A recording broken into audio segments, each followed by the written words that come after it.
Aloha Winala and 8 Chuck Chair. I'm happy to be here and happy to see our representatives from the Hawaiian Council. We had such a great time. It was Mike Ka'i, very good job.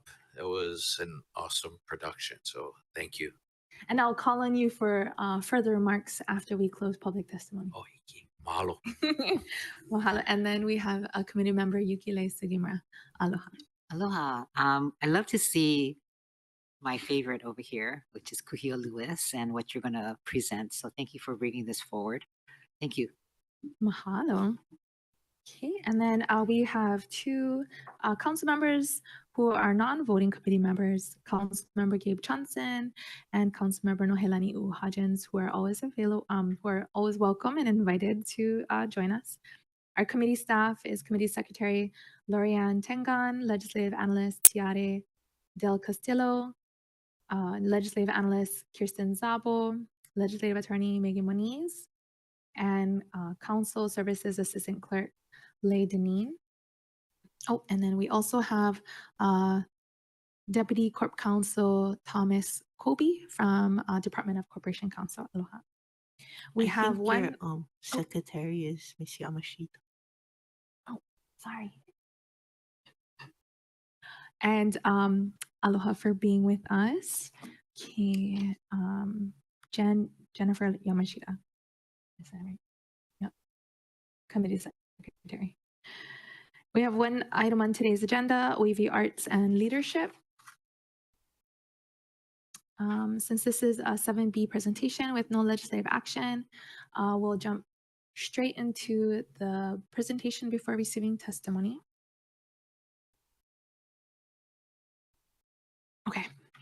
Okay, so Member Sinensi kind of jumped the gun a little bit in providing some context on why we have the agenda item that we do today. And we have joining us today Kuhio Lewis, President and CEO of the Hawaiian Council, and Michael Jackowitz, DO, producer of The Epic Tale of Hi'iaka, and founder and president of Wizen Productions. If there are no objections, members, I would like to designate Mr. Lewis and Mr. Jackowitz as resource persons in accordance with Rule 18A of the Rules of the Council. Are there any objections? Okay, mahalo, members. And I invited the two of them to come today because, as Member Sinensi explained, he and I attended the Hawaiian Council's convention in Tulalip, Washington on October 6th to the 10th. And, okay, you know what? I don't want to steal some of the opening remarks that they have, and then I'll just add a little bit more after they do their opening remarks. So we'll have Mr. Lewis from Hawaiian Council share some opening remarks. And then I asked if we could also, if you all could see the video that we got to see while we're at convention. And then we'll invite Mr. Jackowitz of Wizen Productions to provide opening remarks. And then he also has a video that I asked if for him to share so that you all can get a little snippet of what we got to experience while we're at convention as well. So Mr. Lewis. Yes, aloha. Thank you, Chair Rollins and council members. I'm Kuhio Lewis with the Hawaiian Council. Very honored to be here. I've never been asked to debrief about our convention in a council meeting before, but it's super exciting that we're here and we get to do that. We just concluded our annual convention. This is our 24th annual convention in Tulalip, Washington. As everyone knows, we now have more of our people living outside of Hawaii than in our islands, which is really the reason why we decided to move our convention around. And it was also held on fellow native tribal lands in Tulalip. It was very exciting to be able to strengthen bonds with fellow native people. But more importantly, we had a great time reconnecting with over 1,300 fellow Kanaka that have left our islands. Many of whom came from Maui were in attendance at our convention. So it was a great opportunity for us to get to see them, to uplift their spirits, provide some hope for the future. Our convention was all about unity. It was about coming together. We tackled some tough topics, I feel. But more importantly, we really focused on how we could be stronger together. And so I thought that would be a good prelude into the video that I wanted to share. This is the opening video that opened up our convention. It focuses on the unification of our people. So we could play that video.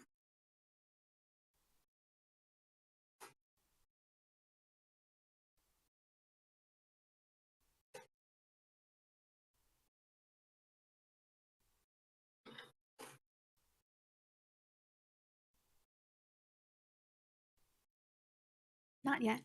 So while she pulls that up, the video, so I had our Hawaiian Council staff travel the states and meet and connect with Hawaiians that have left our islands. And one thing is that, music always brings people together. No matter where you are on any political spectrum, music will unify. And so this video starts to speak to that fabric that makes us special. Okay.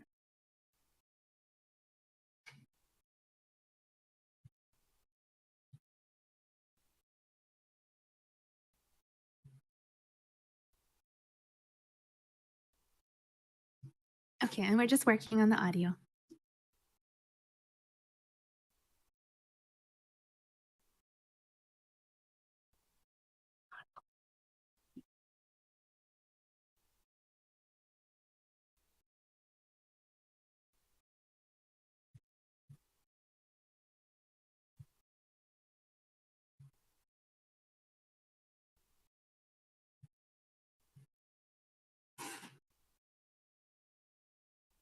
Okay, we'll just take a 1-minute recess if there are no objections. Okay, the KŌMIKE Aloha ʻāINA will take a 1-minute recess to just get the audio up and going. So we'll reconvene at 1:53. Okay, mahalo. We're in recess. Okay, sorry. Now. Yeah.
Please return the order at Kalamai for the technical difficulties. We have the video up and ready to play, and we'll begin playing.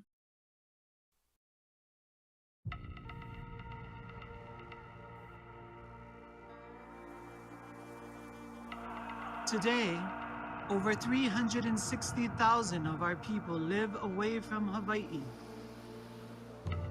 far from the cliffs, the rains, the shores that once cradled them. But across every mile, across every border, the voice of Hawaii echoes. Kyla, look here. Say aloha to Auntie. It soars the winds, sails the currents, and traverses the landscape to reach her children.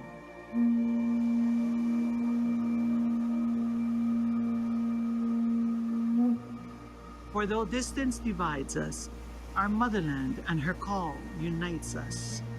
It carries us into song as a people of the Moana Nui, the Kanaka of Hawaii.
No matter how far we journey, may the voice of Hawaii remain ever within us, bound by love of land and culture, and for the generations of our people, past, present, and future.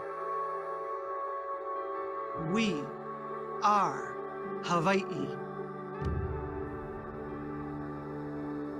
Mahalo, Sarah. The video is obviously delayed on the, You can stop the screen share now. but I'll send everyone the link so you can see it. It is a moment, but essentially what we had was our media team at Hawaiian Council travel to different states, and they had a chance before convention to meet with them. And what it culminated to was this opening video where they all had a chance to be a part of the ceremony. Although not all of them could be there in person, they were part of our opening. But it just capstones, our people are everywhere in all over the world. And yes, it's a sad situation, but it's also an opportunity, I feel, for us to harness the energy and the mana that each of them possess. And that's why we took our convention to the continent, so we can start to build them up and find ways in which we can support them wherever they are. The other thing about our convention is, like most of the people in here, we all Portuguese, right? We have Portuguese at least. And if you think about, I'm half Portuguese, and I don't know much about Portugal. I barely know anything about. I just know malasadas maybe, but if I don't want that to be the narrative for Hawaiian people, where 3-4 generations down the road they don't know anything about Hawaii. And so we really got to, in this moment of our history, look at how do we uplift them so that they can perpetuate, cultivate their identity, where they come from, this place, so they can all be ambassadors of their homeland. That said, our convention was filled with just enlightening discussions. We tackled some controversial topics. We tackled public land trust. We tackled gaming. That's a topic going on at the legislature. And where we had it in Tulalip was actually a gaming casino. So we got to see firsthand, what kind of economic development opportunities came from gaming, but also what challenges come from it. We got to talk about even Mauna Kea, what's happening up there, what's the latest situation there. But overall, it's important that Hawaiians and even non-Hawaiians have important discussions away from just political settings, but in community settings. And I think that's what the convention had a chance for us to do. One of the real focal points I felt of the convention was highlighting a production called The Epic Tale of Hi'iaka. And the reason why Michael is here, and he'll introduce himself in a little bit, is because he's actually from Maui. And he'll share more about how this came to life, but he is a Tony Award-winning producer. He has many successful productions on Broadway. And when he connected at some point in his journey to Hawaii and the stories of Hawaii, he couldn't turn away. So he literally uprooted his entire career in life and moved to Maui and began the journey. So he's on his own epic journey, but he has dedicated himself and his future to producing one of the most revered stories, and that's the story of Hi'iaka and Pele. And we highlighted this musical Broadway at our convention. It's the first time it was ever brought in front of a large audience, and it probably the most critical audience, the Native Hawaiian Convention. And it was received by a standing ovation for over 5 minutes. And it was greeted by a line of people as they were exiting the stage. So I'm very proud to introduce Michael, who I thought would be good to summarize what he was envisioning when this all came into the picture. And I think it's, one of Maui's own, helping us tell our stories in a very cool way. So I want to introduce Michael Jokowitz to the council, who can talk more about this special feature that was at our convention. Thanks, Kuhio. Thank you for inviting me. It's a real honor for me to be here. So I'm just going to tell you the genesis of how this all happened. So in 1994, I'm living in New York City producing theater, and I make my first trip to Hawaii. And of course, just like the South Park episode, I bought a timeshare. And I thought I was, this Haole is now a Hawaiian. And I would spend, I'm kidding, but I did that. But every year I kept coming back and going and spending winters in Hawaii and just falling in love with the culture. And I kind of made the realization that people are fascinated by the Hawaiian culture, but they know virtually nothing about it. And how could I, as a producer, change that? And I just thought somebody should do a Once on This Island style musical about the Hawaiian gods and the Hawaiian stories. And I planted that seed, and it sat there for 10 years, 15 years.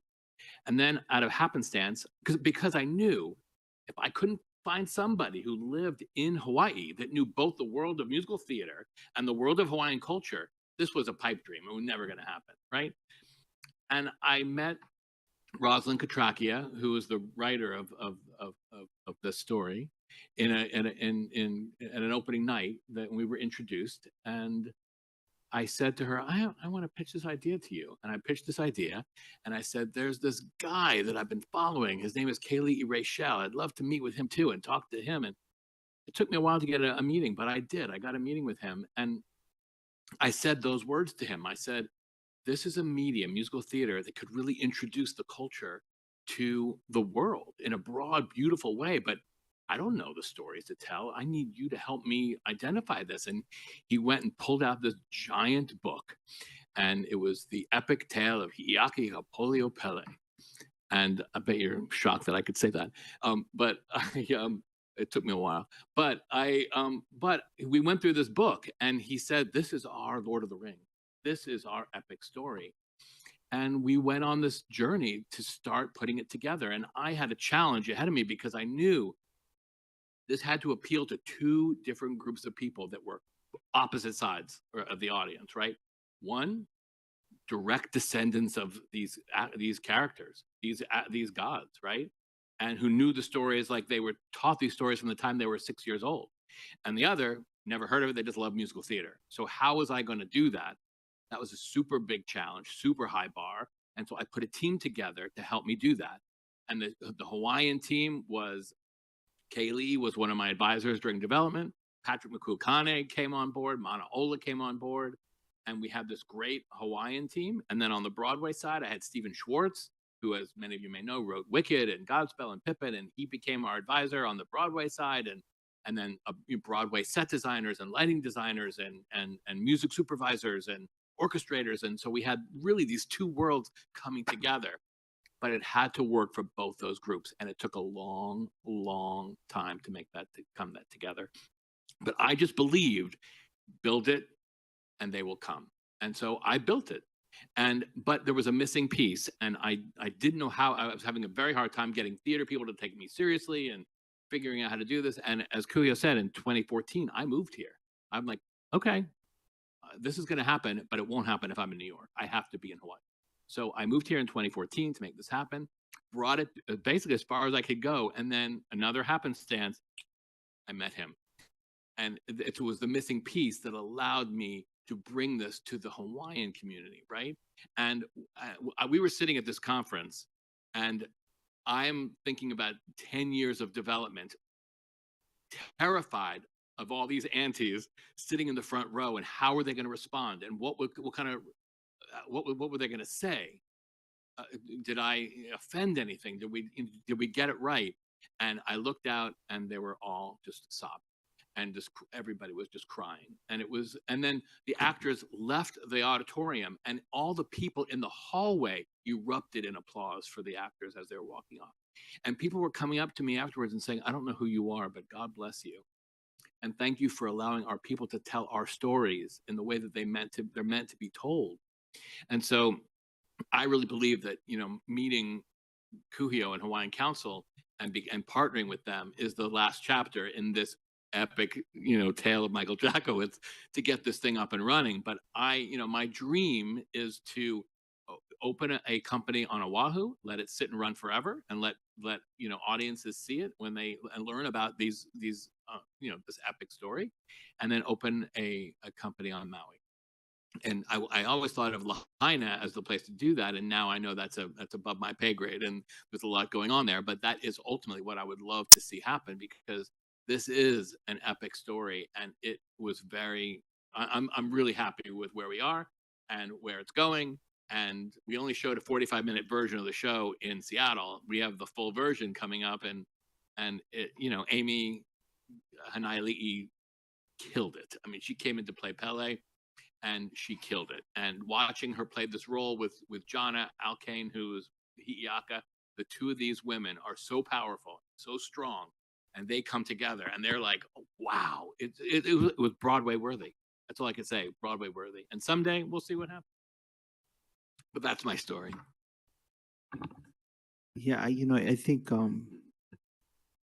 it's a very special. At first, I wasn't sure if I was going to jump on board with this production, because the bar when you start talking and telling stories about Hawaiian deities, pretty high, and if you don't do it correctly, there's a lot of things that can go wrong, not just from Hawaiians that don't like the way you told the story, but you're dealing with deities. And I got to say that this is probably one of the most proudest productions that I've been a part of, because I see the potential it has. And what's even more amazing is that the producer of it is from this island. And, one of the things that I would like to advocate at some point, or even now, is you don't have much theaters on Maui, or at least the ability. We saw what Ulalena did for this community. It uplifted spirits, it provided jobs. The producer of Ulalena was Roy Tukujo, and Roy Tukujo is actually my mom's sister's husband. And so I grew up in theater. I mean, you wouldn't know that, right? I mean, do all kinds, we build houses, we do everything, but theater is actually something, production is something that's just innately just somehow in my DNA. So I'd love to see us look at preserving the Ulalena Theater, which is the only building that didn't burn in Lahaina. And so that's something that I've been advocating to administration is, we don't have much places that can do that. The MAC is just too expensive for the average person to use. But if we could find ways to preserve that, it would take 10 years to build something like that again. So just saying that out loud, since we're in a council meeting, something to consider is how we could preserve the Ulalena Theater. It is fully functional. It's well preserved, and it's ready for another show like this to be in it. That said, I will conclude by just saying thank you to the council. The capacity of our organization has grown, obviously, because of partnerships like the one we share with you, as well as the other counties as well. But it's a moment of reflection when you think about the opportunity we have to convene and to facilitate discussions. Next year, the convention will be back in Hawaii. We've been moving it around. We went from Las Vegas, then we went to Maui, then Big Island, and now Seattle. So it's time we Tulela.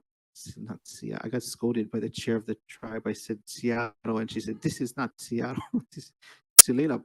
But the convention will be back on Oahu this coming year, this 2026, and would love to continue the partnerships and see how we can bring some important discussions to light. And with that, thank you so much. Thank you, Michael, for sharing your story. It was a big part of our convention. There was so much excitement, and I don't even know how we're going to top it next year yet. I have no idea. But thank you, Kiani, for the opportunity to share. Should we share the video? Well, I was wondering, I don't know, the first one kind of looked bust up, so I was wondering if we They should... said online it looked good. Okay. It just looked terrible in here. So this video that we're going to show is it's just a highlight reel of the Hi'iaka performance that occurred at Tulela. But yeah. Okay, Sarah. And then while we're waiting for the screen share and hoping that the video doesn't lag too much behind the audio, what I wanted to add, and part of the reason of inviting Michael here to share about Hi'iaka is the power of telling our own stories and how it combats the erasure of our people, of our culture, of our kupuna.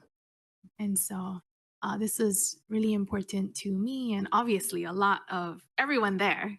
And so it looks like it's ready for sharing. And we also have folks online to testify to from the cast. Okay, Sarah, go ahead, play.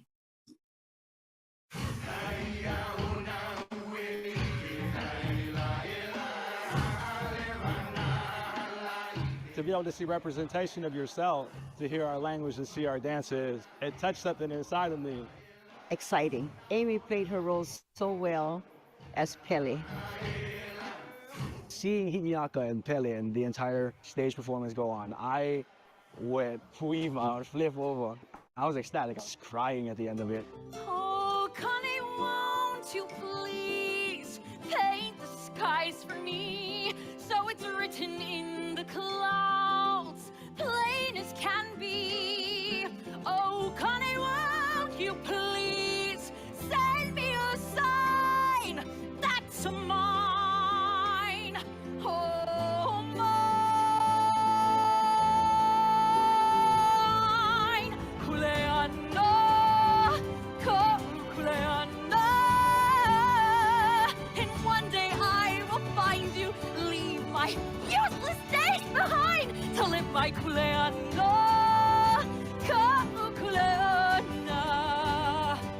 I'm not a little girl anymore. It's time to learn what my life is for. Earth-shattering. It was so incredibly moving to see that personification. Hinyaka is my daughter's favorite story to listen to and to read, and so I can't wait to take her to see that story come to life in such a way. And it has been a part of our tradition in our household to tell those stories, and now we get to see them done in the most beautiful way possible.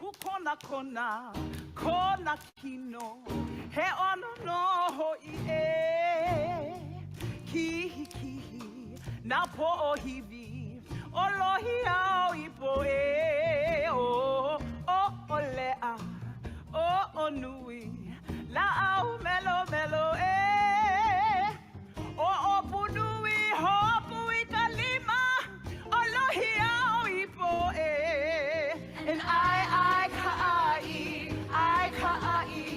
okay, kuloi dubai. I ka'i, how you satisfied? Oh, my sisters, oh, my sisters, just you wait and you will see his dark brown eyes, how they hypnotize. I know you all will agree. Oh, It was amazing because the production, the quality, the talent, it's more than just Hinyaka, the legend. It really is trying to show others about who we are as a people, and not only sharing with our people, but the world.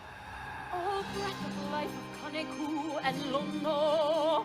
Oh, breath of life for Lohiau. If ever I needed you, I need you now. Kane, kane, kane, ikabayola. Kukawola, kukayayaoi. Lono nui hoi kai. Oh, hoi, hoi, na, na, ola, ola.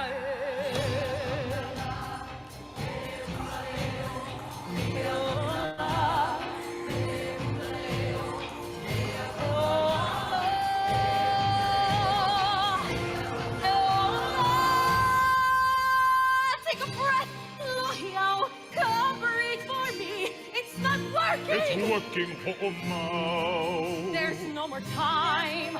There's no more time. There's time, Ho'omau. Lohiau, come back for me.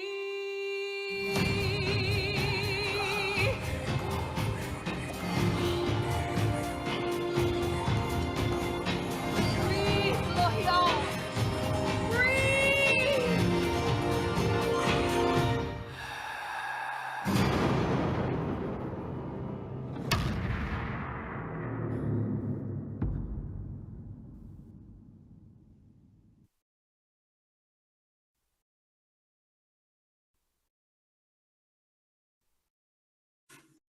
Okay, Sarah, you can stop the screen share. It's 30 seconds behind again. Mahalo. Okay, go ahead. Oh yeah, it's on Granicus, both videos. So hopefully everyone will take the time to check out those two videos in where the audio and the video match, because it's much better that way. Okay. Any other remarks before I open? No.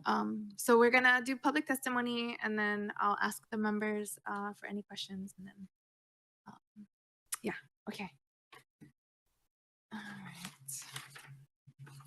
And I'm sorry our internet was terrible. Okay. Testifiers wanting to provide testimony should sign up in the chamber lobby, join the online meeting via tiny URL link to connect to the Zoom meeting or call in on the phone number and enter the meeting code noted on today's agenda. Written testimony can be submitted via e-comment. For individuals wishing to testify via Zoom, please use the raise your hand function by raising your hand. Staff will ask you to enable your microphone. For those calling in, please follow the prompts via phone. Press *9 to raise your hand, and when it's your turn to testify, press *6 to unmute.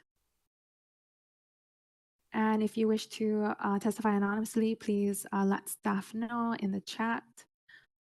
Oral testimony is limited to 3 minutes, and I'll now call on those on the list to testify, starting with Star Kalahiki, followed by Carolee Komekuna.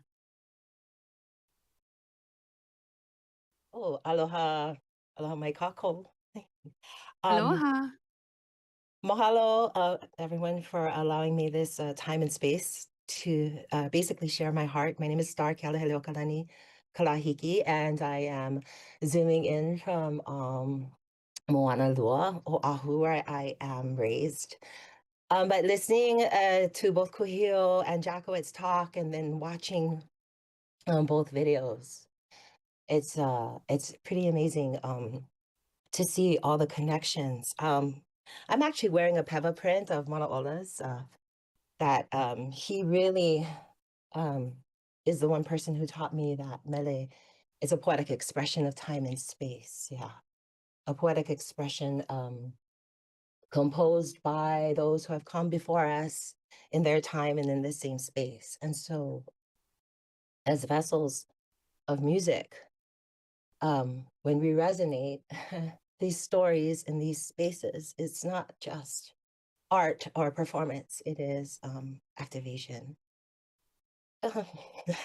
And with that said, as a cast member of Hi'iaka, not from the original, my personal testimony is I saw on social media that this was happening, and I saw people that I love get themselves to New York to get Stephen Schwartz on board. And it was like my first learning of connection to this kind of story wherein I couldn't even be jealous. I was just like so overwhelmed and so overjoyed that our story was being told and by people I love so much.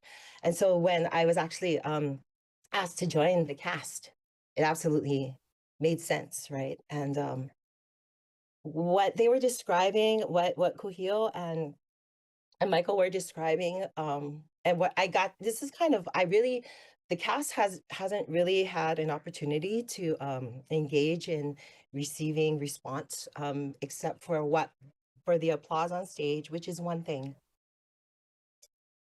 But the eruption of gratitude as we walked through the hallway, just trying to get to the elevator or whatever. I remember like turning to Chardonnay, and we were all just all bawling, and that is like that there's not an equal sensation to that, and I think we're all still processing that. And whatever this is, right? When I bumped into Chair Keani in the elevator, and she says, we're going to be planting seeds. And I thought literally, because I was like, yes, I'll be there.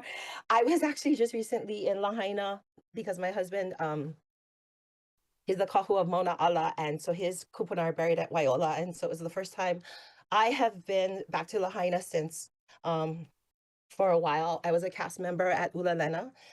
So was Jana, our hi'iaka. So was Moses Goods. And so we have a very, very special pinina to Lahaina. And going just this past couple months ago I was afraid about how I would feel, but when I got there, it was just so beautiful, so life-giving. I'm so grateful for what's happening there. And so mahalo to you all from the deepest part of me for all the work that you do. As this aloha ʻāINA, carry on. I just want to say I believe in the power of aloha and of music to save the world. Mahalo. Mahalo, Miss Kalahiki. Any questions for our cast member? Mahalo nui for making time, and mahalo for helping to tell our kupuna stories. Our next testifier is Carolee Kamikona, followed by Nara.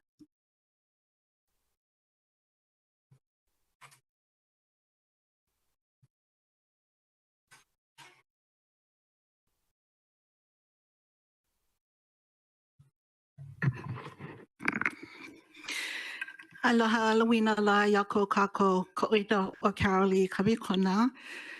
Mahalo nui for this time and space to allow my mana'o to be brought forward. Mahalo, boss. I too had the privilege of attending the conference in Tulalip.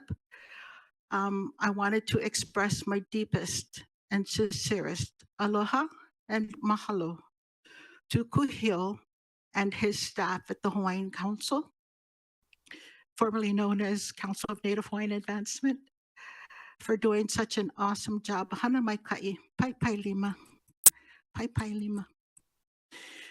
And to Michael, mahalo for bringing our mo'olelo forward to the stage. It's not, our mo'olelos are never told by our people, for our people.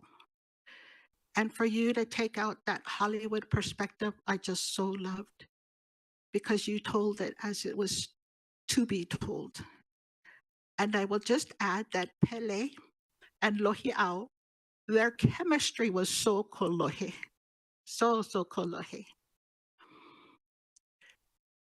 I will say that the experience that I took away from that the most was visiting the museum at Tulalip and having seen pictures and stories of the murdered and missing Indigenous women and the children from the boarding schools. It made us cry just reading those mo'olelo. For the three of us that went, I went with my two cousins. But also to seeing the parallel of what they experienced along with what we experience continuously. Our stories, the genocide, the colonialism, it's the same as our Indigenous brothers and sisters. And the clip that you started the conference with, OEVA, this one that you showed didn't do justice to the one that we saw. The one that we saw both days brought tears to our eyes to see the ohana and the hoaloha on Mokuhonu, the family and friends on Turtle Island, that our aloha and our identity are ingrained in our na'au, no matter where our vai lands on ʻāINA. We are together as one.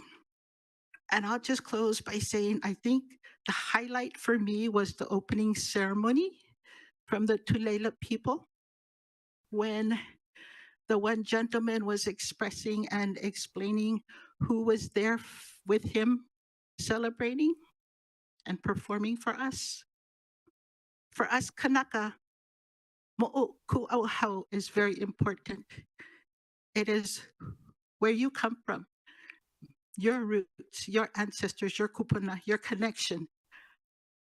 And I cried and I jumped for joy at the same time when I heard that that was my ohana.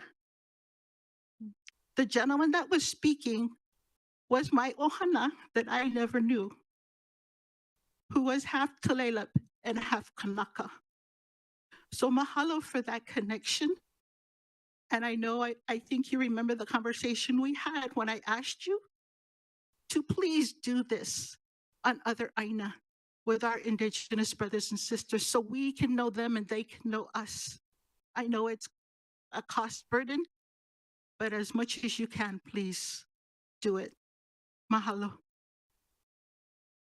Mahalo, Ms. Kamikona.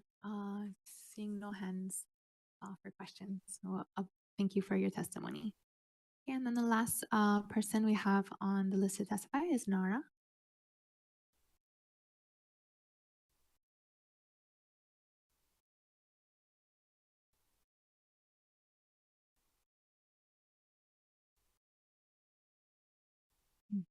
Aloha kākou, mai Hawaii nui, Aloha.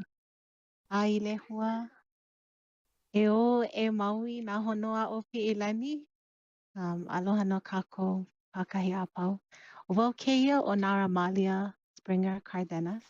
He Hawaii au, he oiwi, he kupa o ka ʻāina, he kamaʻaina au, ma Oahu, no nā makahiki he kanaha. Ma muli o ka pipi'i o ka nohona ma Hawaii, a ka emi o ka hana, ua ha'alele mākou o ku'u hana i ka ʻainaʻe, ua noho mākou ma Utah, he ʻehiku makahiki i hala, akā ua pa'a ka nohona o ku'u ʻohana ma Maui, ma Lahaina, Kahului, Waiʻehu, i Kula. So, I'm Nara, I'm from Oahu, but have been on the continent in Utah for 7 years. I'm here today as a cast member of the epic tale of Hi'iaka, the Maui-built Broadway musical, which was met with such enthusiasm at the recent Native Hawaiian Convention. The audience of Hawaiians rose to their feet in recognition of our story, of ourselves. Theater uplifts. I'm here as a cast member of The Staircase, a play by the phenomenal Hawaiian playwright Noah Gardner, which was commissioned by a Lort Theater in California called the South Coast Repertory Theater and produced in May of this year. It is an intimate Hawaiian story about loss and love and the impossible choice to leave Hawaii for a life on the continent. The audience of Americans rose to their feet in recognition of our shared story of our human selves and of a deeply resonant, uniquely Hawaiian experience. Theater connects. I'm here as a Native Hawaiian artist, an actor, musician, dancer, composer, choreographer, and designer who left home because I couldn't find paying work. As a single Hawaiian mother, raising 4 children in the diaspora, mental health is an ongoing challenge. Seeing us helps us understand ourselves. Theater heals. So mahalo, Chair Rollins Fernandez, Vice Chair Halton, and members of the committee. We really appreciate you taking the time to meet today and for your support of the arts in general, and especially of the epic tale of Hi'iaka as we bring this important work to fruition. Thank you so much. Aloha. Mahalo. And seeing no hands for questions, mahalo nui for your testimony today. Okay. All right.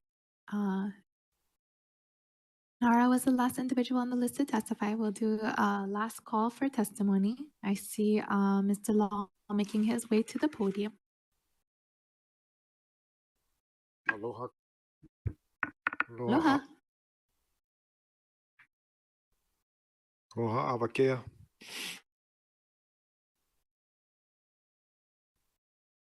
Aloha kākou.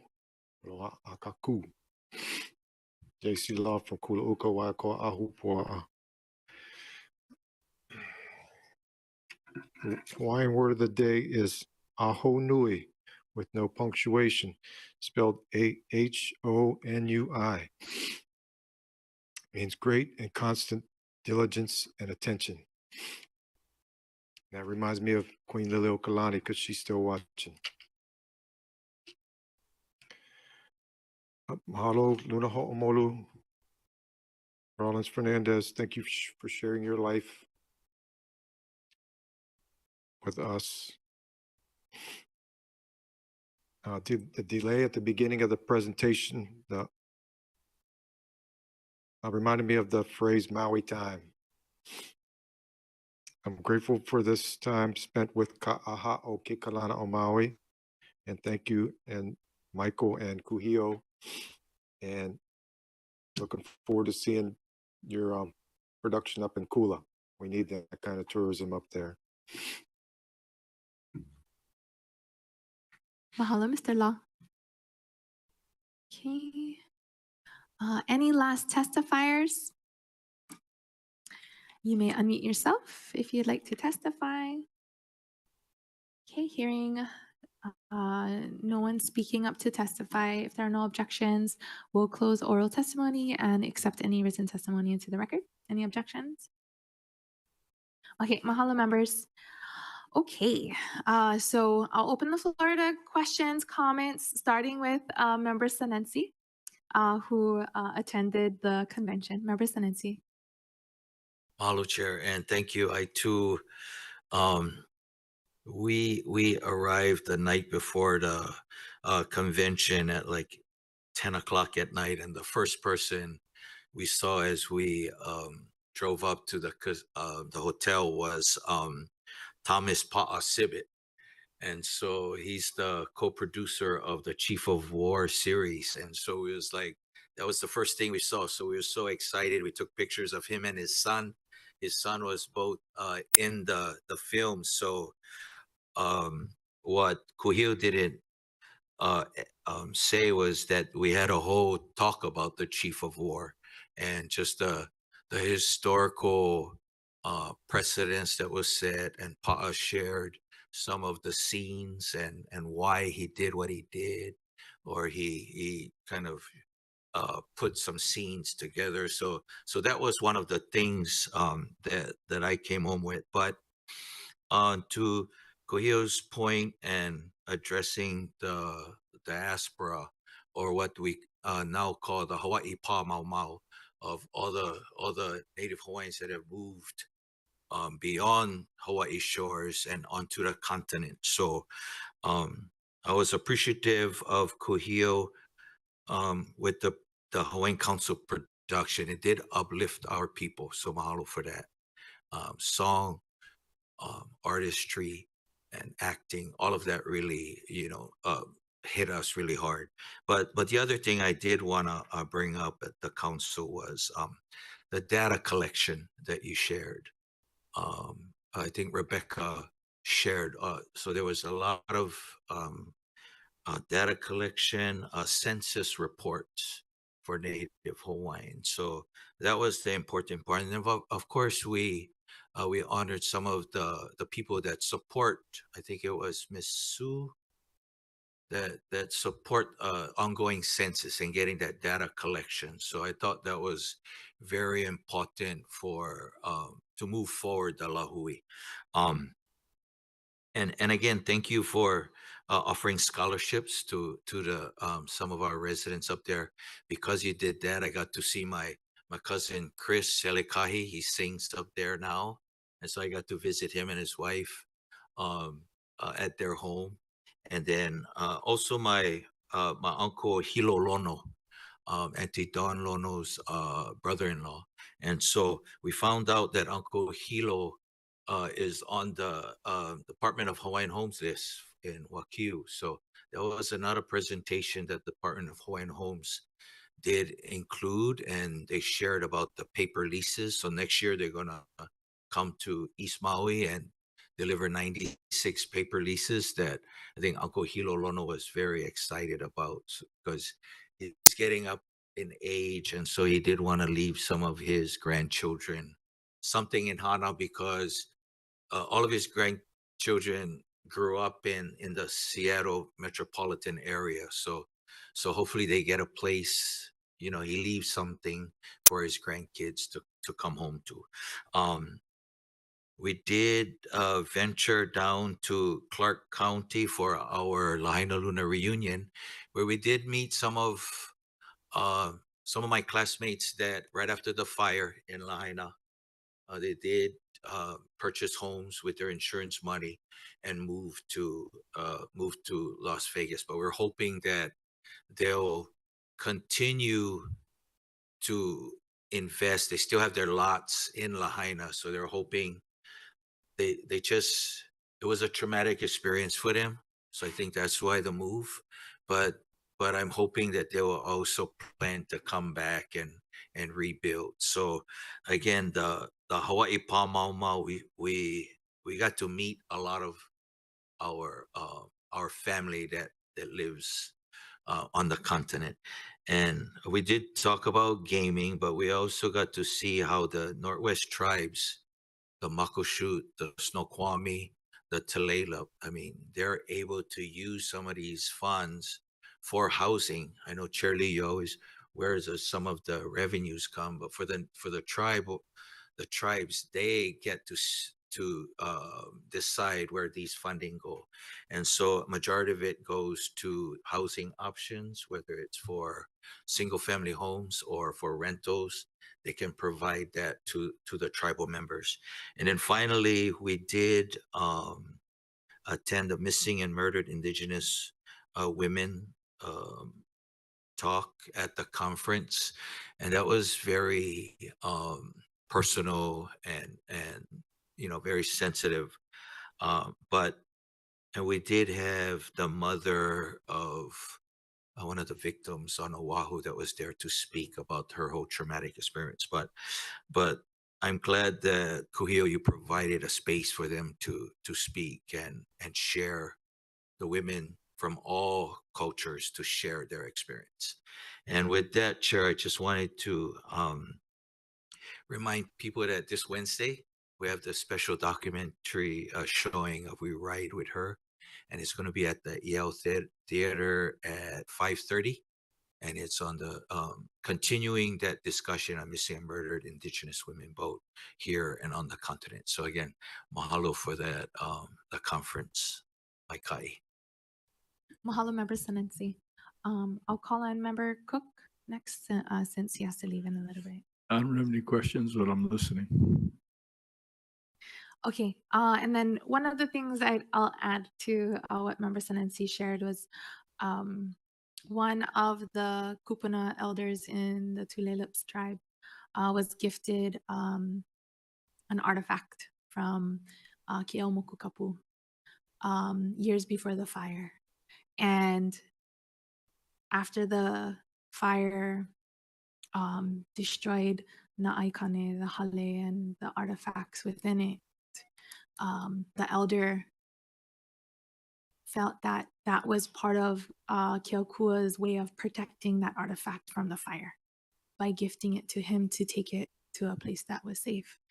And that now he wants to return that artifact to Lahaina. And he shared that up on stage, and will be, I don't know if it has, I don't know if there's any update on that, but that was really special to hear. And that's the power of, connection and building relationships. I'll open the floor to questions before I ask our resource people questions. Charlie. Thank you, everybody. Very, very impressive presentation. Very moving as well. As Mr. Senensi, Member Senensi mentioned, I'm always thinking about the economics of things. And so how, pardon me? Are you leading up to advocating for a casino? No, I'm just kidding. How did you know what I was going to say? I was just going to ask you, how serious is that being considered, and why did you pick the Tulalip tribe Yeah. or a nation to work with versus other indigenous folks? I do think that as gaming conversations continue in the state, that Hawaiians be a part of the conversation. So I thought having it at the convention, so Hawaiians are very aware of benefits, opportunities, but also the challenges that come with it. I think as it progresses, we're gonna at some point things are gonna come to a head, and we better off educated. Why Tulalip? The Northwest tribes are successful. There are successful. There's models that are successful, and not to mention, it is also the third largest population of Hawaiians in the nation. So there's Hawaii, which is first. There's California, and then there's Washington. So more Hawaiians there than in Las Vegas in Nevada. So for all of the culminating reasons, I felt that was the best option available to us. That doesn't mean that we aren't looking at other tribal areas, but if there's any one thing that I advocate for at the Hawaiian Council, it's really economic sovereignty or its self-sufficiency. You know, we can fight for days about political sovereignty, but economic sovereignty, I think we can all agree on. How do we advance ourselves financially? How do we be more self-sufficient? And I think there's models that we learned and that we're going to continue to learn from Tulalip, the people of Tulalip. Thank you. Well, sure. And one of the things that I learned from one of the tribal members, was that it was an incremental build up. That they didn't build the Tulalip casino and resort right away, or hotel. That they started with bingo and slot machine. And then from there built up revenue and equity and borrowing power. And then they built the Bow Creek Casino, and then continue to build up more borrowing power and equity and capital. And then they built up the Tulalip Casino and Hotel. Sure, if I could add, yeah, one please. of the amazing things you would like this, the other chair, the Tulalip people have so much economic power. They literally buy their land back. So they just bought a mountain, like they bought the mountain back because the government took it from them. So they bought it back. I mean, that is like the power that they have. It's not looking at the areas that divide them. It's looking at what areas they can agree upon and build upon. And that's what the economic opportunities has afforded them, is the ability to just buy their own land and to buy whatever they like and need for their people. Yeah, pretty cool. One follow-up question. I always felt that, there's a risk with gambling, but to start, I thought about, the lottery. But as you had your conversations with those who are, daily involved with operations of the casino, does that generate a lot of crime? Well, I wasn't in the breakout session that they had, but I will say that we did do some due diligence. We have been looking into it. And I think our role, just to be clear, our role at that convention was to convene, was to facilitate and convene. So it was allowing people to have conversations, not for us to take a position. Yes, there are challenges that they've faced, but they've found ways to. They're continuing to find ways to address it as well. There's tremendous employment opportunities that come with gaming as well.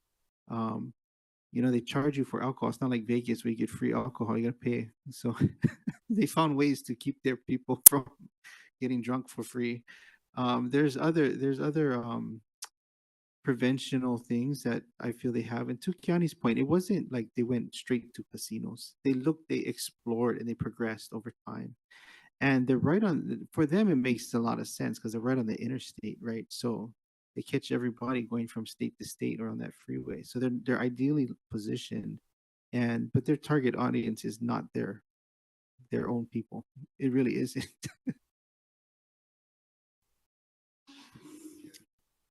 Member Sinetti. I just wanted to add also the tribes have a lot of commercial space. Yes. So commercial rentals is another revenue for the tribe as well. Yeah. They own their own gas stations. They own all the malls in the area, amphitheaters, theaters. Yeah. Okay. Member Polton. Thank you. I think I had a question for Michael. With your production company, are you mentoring Kanaka to also be able to do what you do? In a word, yes. A part of my kind of vision from the beginning was to include, I said, we're going to basically create a Broadway show in Hawaii. Like, I don't think that's happened before. And I want the people that care about that to have a seat at that table. So one of the reasons why we're going to premiere the full show next year at Leeward Community College is so that we could have the students work on the show and learn how to do the show and get apprentice with these, masters of the art. So yeah, that's been important to me from day one. And I've just been, surrounding myself with great people to help us do that. And then is there a connection between like the Broadway live shows and film at all, or no, totally No, different? we'll have, in the world of the story, when Hiyaka, who doesn't understand her gifts yet, she'll lean against a tree and then it will become animated so that the flowers will start to grow. And the audience will know before she does what her kuleana is and what she's doing. And that will be like film.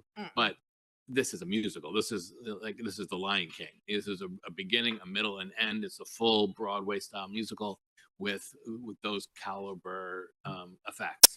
But we're not doing a film. And then so like for those types of things to be successful, like financially, it needs to be in a city. I mean, like, would it be successful in Lahaina? Well, Ulalena ran for 15 years, right, in a 600-seat house. So yeah, I think it would be. Our intent. Can we talk about intent of Colleen and everything? Yeah. So we're actually looking at building a outdoor kind of structure that could live in Ko'alina and could start with four nights a week and then go to 5 and then go to 6 and work our way up depending on how we do. But from the reaction we got at the convention, I mean, I think people will be talking about this and it will become a thing to do when you come to Hawaii. And so that's why I like the idea of having one company on Oahu and one company here in Lahaina. And so, yeah, I think it would do quite well. And then like Ulalena, do you see it being like more than just the one for the 15 years? Like, I mean, there's plenty of gods and stories. Well, this one took me 15 years to create. So let's get this one up and then we'll see if we can do another one. Okay. I'll just say too, like, I just want to add because the biggest impediment that they faced is the venue. It wasn't the production came together. It took them a while to find the right and to his credit, he worked with the people that are not easy to work with to get it correct. But the hardest part wasn't even that. It was finding a venue to host it. I mean, we're literally building out a venue for him at Ko'olina, which is why I'm saying don't knock down your theater. Because that's the current plans. If you never know, they're gonna knock them down. So it's so hard to find venues to have production in art. And this is the direction I see Hawaiian storytelling going. Chief of War is just another way in which we're telling our stories. And we need venues. So and we can create all the stories you like. I mean, a lot of film documentary stuff came out of the fire and like, as a start, we're thinking of what we saw when Chief of War premiere came to the MAC. We could do that in Lahaina. We have the amphitheater and we have a lot of local storytellers and just recreate that with some food trucks and vendors as well. If anybody can get through the county's permitting event process. But I think, like, when you talk about financial sovereignty, like, even when the economy was booming in Maui, in Hawaii, it wasn't financial sovereignty for local people because not everybody had homes when the economy was good. So, how is the Hawaiian Council focusing on community-based economic development where the local people are the ones to not work 3 to 4 jobs and afford a house to live in and quality time with their family? When we say economic things, even in the context of Bill 9 or whatever, when the economy is booming and their island is full of tourists, Mhm. it's not improving our quality of life financially. Sure. It's just keeping us afloat, and nobody has space or time. So, how do we as a body distinguish between the financial sovereignty that I think that you mean and the financial economy that is being thrust upon us? That's a really good question. I mean, that is the crux of where I've pivoted the Hawaiian Council. It before it used to be charged in policy and all kinds of other areas. If you look at everything that we're doing, it's strictly based on economic development. And I talk about that in multiple ways. One is workforce development. So the goal is raise income for families, right? So like, how do we get them out of the 60, the 80, the 100% AMI into and how you do it is you just help them with basic certifications for some of them. Like an electrician, a licensed electrician versus a non-licensed, the pay difference is massive. So if you just help them get that certification, you've just raised the income of that household by $50,000-$60,000. So that's one approach. The other is we have a pretty robust business incubator program where we're helping elevate and incubate businesses. So we have our Kuhana Business Accelerator program coupled with our marketplaces where we can help move products. We've sold over 5 million Hawaii-based products through that. We also have our CDFI, our loan fund. We loan money a lot to businesses to help incubate them, to help get them started. And even in this moment, before the council meeting, I was meeting with the county to see how we could bring economic development to Lahaina. Like there's obviously there's short term, there's medium term, and there's long term. Like, what are we doing in the short term? People are starting to repopulate, but where's the economics to support their repopulation in Lahaina? So it's to answer your question, yes, there is economics that benefit a few, and then there's economic development that benefit the many. We're focused on developing the many through the programs that we offer directly through CNHA or Hawaiian Council. And I just hope those business development and like that, like all of it is great, but some people don't have an idea and they want to be small business or whatever. Fulfilling existing needs would be the way I would push guys that don't have, like, some people have a dream and fully thought out, and some people just want to be successful, but they don't have the idea. Like, one of the recent issues is like EV battery disposal. There's folks that can dismantle an EV battery and hook it up to a solar panel, but we don't have nobody doing that in the whole state apparently. Sure. And like just all those kind of things that fit the needs that we have big needs over here, but nobody's doing those works. And I mean, land surveyor. Yeah, I mean, you'd be surprised the stuff that we've invested in. We've collateralized pigs as an example to give them the money. So if there's any non-conventional approach to helping people, you would find it with us. We do all kind of funky things just to help them because we're trying to work outside of a system. Because sometimes the system doesn't work. It's not set up for success. So we create our own systems. So you'd be surprised at some of the stuff we've funded. Thank you. Mahalo Committee Vice Chair Bolton. Representative Sugimura. Thank you. So amazing, right? So I stand by the testifier. Please open up a theater in Kula, where I live, and that's what he's talking about.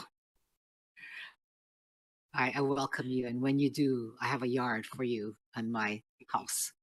But it's amazing. I have been an admirer of Kuhio for many, many years, and I watch what you do and how you kicked in full blast when we were in deep trouble for the August 8th, 23 wildfires. And I believe that you're going to see what those industries are that need help. One of the things that I hope you can focus on also is Maui has a huge water shortage. Lahaina is huge under the seaworm or water management plan, which to me is not working. And I hope that you can think outside of the box and help us with this huge problem that we have created with our water shortages. And West Maui, we hear about it all the time, and we have this huge housing problem. But I look forward to hearing, what you may think of. I'm kind of throwing like a something that you probably don't even expect to come out of this conversation, because it's not quite economic development, but it's really everything. And even if we have to go legislature, I'll go with you, to advocate at that level, because I think that's really where we need to go for the seaworm problem that we're having. And plenty of people. Happy to help as always with whatever. I agree. Water is a big challenge here. I think you guys have an amazing opportunity with the DR, the CDBG funds that you have to at least address some of it. And yeah, wherever we can plug in. Good. I'm going to hold you to it. Thanks. Mahalo, Member Sugimura. Okay, any other questions? Oh, Charlie, I think she wanted to support having a performing theater up Kula. Go ahead, Charlie. No, normally you can read my mind, but no, I don't. I wasn't thinking of that. I was just wondering if somebody fails to make payments on the pigs, are they foreclosed? That's a good question. They actually did default on their payments. Yeah. And so we had the option of going to get the pigs or just writing it off. So we decided to write it off. I didn't want to do it the pigs. Oh, you never just dig one big imu. Yeah, flew out. No. So we let them keep the pigs. But yeah, I mean, it's just, sometimes families they need help, and that's all they have. And you're going to find a way to help them no matter what. I mean, if there is a mission that we have, I feel like we're fulfilling it by just giving them hope. And so that's, yeah, we do all kind of stuff that I know the council wouldn't do. Very good. Thank you. Okay, mahalo, Charlie. Okay, and then, okay, Mr. Lewis, I heard you say that someone's knocking down the Ulalana theater. If you could share with us how we can support that structure being not knocked down or saved. I don't know if. Well, there's redevelopment plans that are going on in Lahaina, as everyone is aware. And right now they're trying to, what is that street? That Luakini? They're trying to move or put double infrastructure, because all of our infrastructure is under Front Street, and they chose Luakini. But I mean, what's wrong with Wainui? Yeah, well, I think there's a way to just go right around it. I mean, Luakini actually runs through Foodland, not through the theater. So they could not touch it. But it would be sad to see that theater, given what it represents for the community, but also just there's a reason that didn't burn down. I mean, I don't know if we've looked at that, but there's hope there. And so would like to see it revitalized. But currently, to answer your question, there is plans to connect Luakini, and the Foodland and theater are in the crosshairs. And it's owned by Weinberg, and they're working with John Smith in the Office of Recovery. Okay, and then the theater would be large enough for Hi'iaka? Yeah, it would be actually. Okay. But I don't know. I mean, I just think that even if Hi'iaka or any other production, it's such a symbolic location that I feel could be the beginning of restoration in terms of economic revitalization. It could become a pico. where you start to synergize around something that people start to gather around, and everything just. So I would just like to see that, and they know the Marin Like the host. Royal Complex area, Yeah. because that is right next Moku'ula, Mokuhinia, and Totally.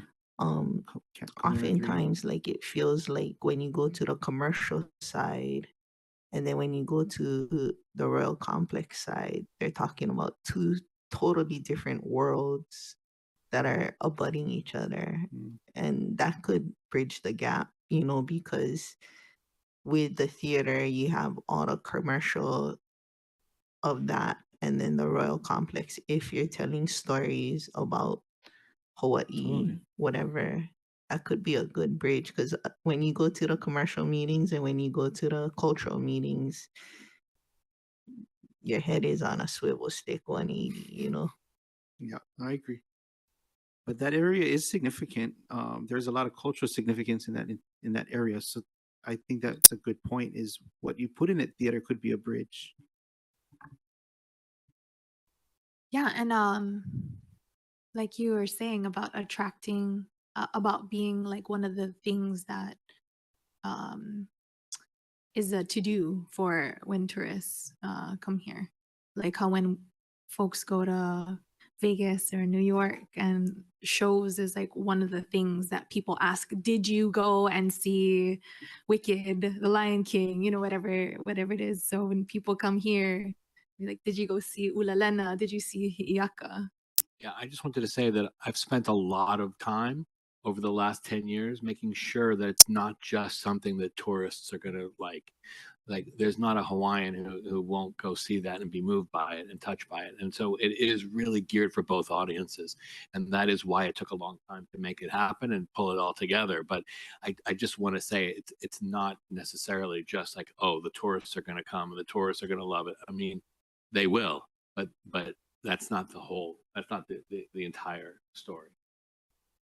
Absolutely. And mahalo for emphasizing that point.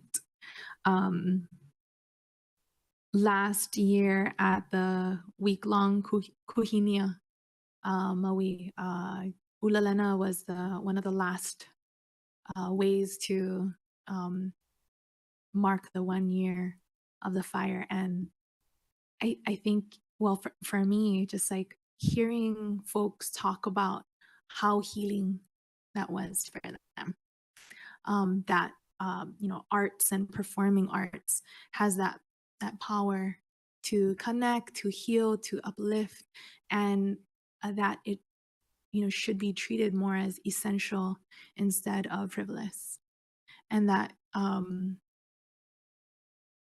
being the ones to tell our story to our next generation is really important and something that we need to invest in. So I really mahalo you both for being here. And aside from the Ulalena building that we're talking about and having the power lines or whatever infrastructure go around the building, is there anything else that we can do to help support this work?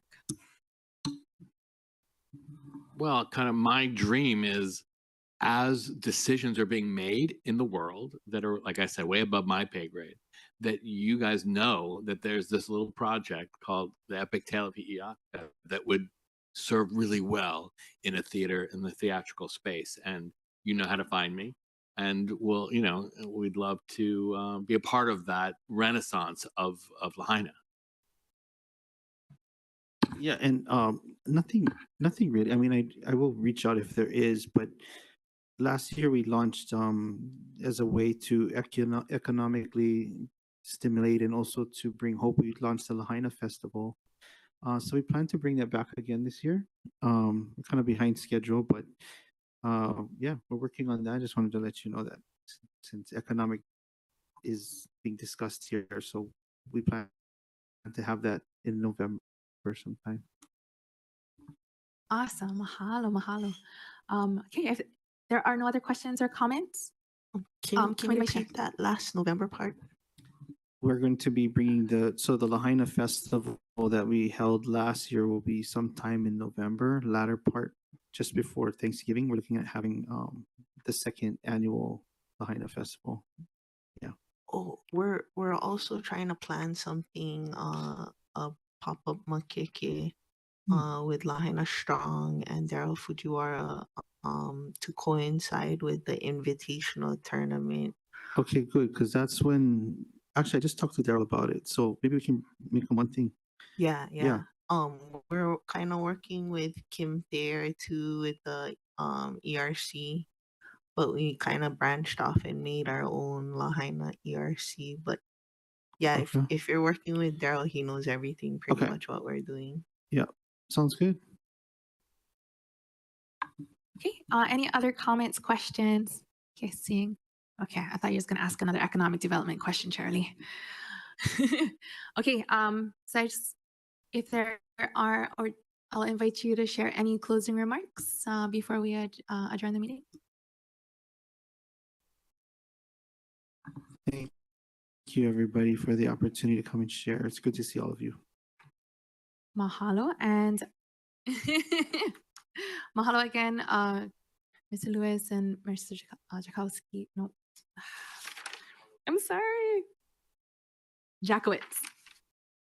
And mahalo, Mr. Nick Carroll, for being with us, and the cast members for providing your mana'o during testimony. Okay, if there are not any objections, we'll defer this item. Mahalo, members. Okay, it's 3:39 on October 20th. Oh, staff, good, yeah? Okay. And the KŌMIKE Aloha ʻāINA is now adjourned.